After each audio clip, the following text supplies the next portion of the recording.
현재 대한민국에서 스마트폰 점유율을 보게 되면 삼성의 갤럭시와 애플의 아이폰이 50대 51 정도로 대한민국에서는 대부분의 사람들이 삼성과 애플의 핸드폰만 쓴다고 해도 과장이 아닌데요. 그중 아이폰 제작에 들어간 부품 중 한국산이 무려 30% 이상 쓰여졌다고 밝혀져 화제입니다. 물론 애플이 최근에 출시한 아이폰 15에만 한국산 부품을 사용한 것은 아닌데요. 애플이 아이폰을 처음 출시한 3GS 때는 13%에 불과했던 것이 이제는 29.4%를 차지할 정도로 미국 외 국가들 중에서 1등을 할 만큼 한국산 부품의 비중이 늘어났다는 것입니다. 이에 대해 여러가지 의견들이 나오고 있는데요. 일각에서는 애플이 현재 생산에서의 탈중국화를 하고 있기 때문이라고 말했습니다. 실제로 중국산 부품이 아이폰 1가에서 차지하는 비중은 매년 낮아지고 있습니다. 2020년 출시된 아이폰 12에 포함된 중국산 부품 비중은 4.7%, 2021년 아이폰 13의 비중은 4.5%, 2022년 아이폰 14의 비중은 3.8%로 감소했고 올해 출시된 아이폰 15의 비중은 2.5%까지 떨어졌는데요.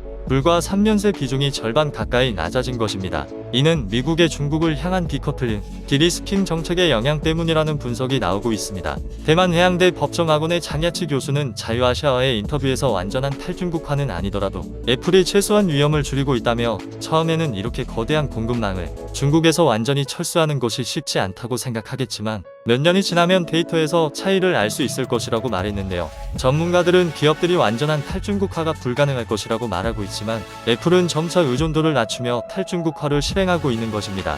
여기에 그치지 않고 애플은 중국의 90% 이상 집중된 애플 제품 조립 공장을 인도나 베트남으로 옮기는 작업도 추진하고 있습니다. 아이폰의 경우에는 지난 3월을 기준으로 인도에서 조립하는 비중이 7%에 달하는 것으로 나타났는데요. 그 전까지는 중국에 집중되어 있던 만큼 시간이 좀 걸릴 것으로 보입니다. 어쩔 수 없는 상황인데요. 블룸버그는 애플 생산량의 10%를 중국 밖으로 이전하는 것에 약 8년이 걸릴 것으로 추정했습니다. 이렇게 시간이 걸릴 수밖에 없는 이유는 애플이 눈에 띄게 탈중국화를 추진하기도 어려운 상황이기 때문인데요. 현재 중국은 아이폰 판매에 있어 미국과 어깨를 겨루는 2위 시장이기 때문입니다. 미국에 이어 아이폰 판매량 2위를 유지하던 중국은 올 2분기 전 세계 아이폰 판매 비중 24%로 미국에 앞서 사상 처음으로 1위에 오르기도 했는데요.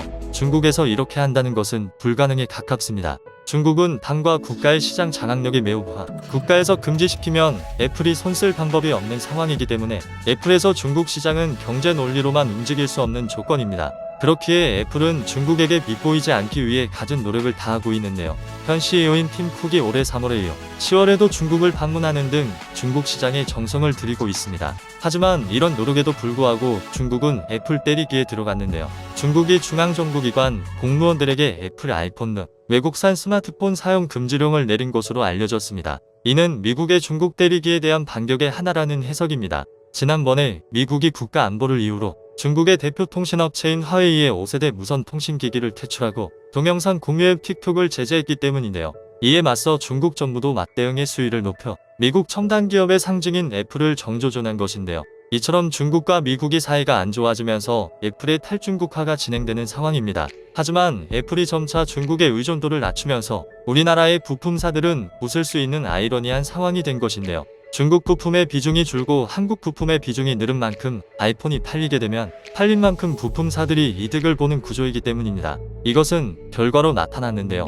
삼성 디스플레이는 올해 들어 처음으로 1조 원이 넘는 분기 영업이익을 냈고 다음 분기에는 역대 최대 실적을 낼 것으로 예상되는 상황인데다 1년 넘게 적자 행진을 잇고 있는 LG 디스플레이도 손실폭을 크게 줄이며 올 4분기 흑자 전환만을 앞두고 있는 것인데요. 이와 같은 결과가 가능했던 것에는 이유가 있습니다. 중국이 애플 때리기에 들어가면서 최근에 출시한 아이폰 15의 중국 판매량이 작년보다 훨씬 줄어들 것으로 예상했지만 그와 정반대로 중국에서의 아이폰 판매량이 사상 최대치를 기록했기 때문인데요. 중국 내 아이폰 불매 영향이 있긴 했었지만 그럼에도 불구하고 중국 내에서 아이폰의 사전 예약이 1분 만에 매진되는 등 전보다 더한 인기를 얻은 것입니다. 이렇게 아이폰에는 한국산 부품들이 전체에서 30% 가까이를 차지하고 있고 디스플레이에서는 LG와 삼성의 디스플레이로 90%가 사용되고 있는 모습을 볼 수 있었는데요. 이뿐만 아니라 디스플레이 관련 제품으로 삼성 SDI, LG화학 등 국내 기업들의 부품을 사용하고 있기 때문에 아이폰이 잘 팔리면 애플도 이익을 보지만 우리나라의 부품사들 또한 이익을 보는 것인데요. 이 정도면 아이폰 15는 삼성과 LG가 만들었다고 해도 될 정도인 것 같습니다. 이와 같이 아이폰 15가 잘 팔리면 팔릴수록 우리나라의 부품사들은 웃고 있는 상황인데요. 아이폰뿐만 아니라 내년 초에 출시하는 갤럭시 S24 시리즈 또한 잘 되어서 삼성이 웃는 상황이 왔으면 좋겠습니다. 구독자가 1000명이 될 수 있게 구독을 한 번씩 눌러주세요. 감사합니다.